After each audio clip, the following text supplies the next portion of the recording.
know what she was thinking, I know what I wanna see. Bust that pussy open, then I tell her bring it back. Bust that pussy open, then I tell her bring it back.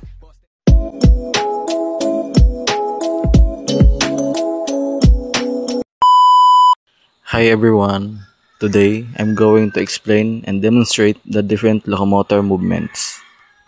Locomotor movements or locomotor skills are basic body movements that help a person move from one place to another. These are fundamental actions we learn as children and continue to use every day. They involve the whole body and help develop coordination, balance, strength, and body control. These are the different locomotor movements.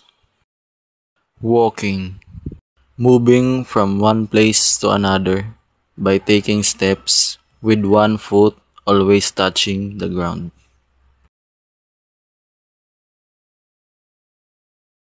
Jumping, moving upward or forward by pushing off the ground with both feet and landing on both feet.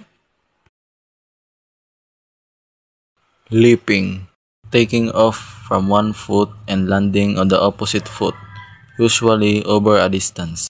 Side sliding, moving sideways by stepping to the side and closing the other foot to meet it.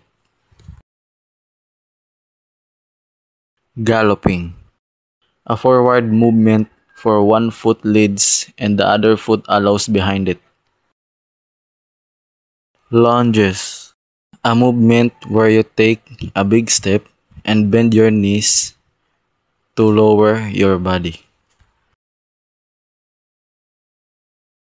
Running, a faster kind of walking where both feet leave the ground briefly during each step. Hopping, jumping off the ground using only one foot and landing on the same foot. And that's all for the locomotor movements.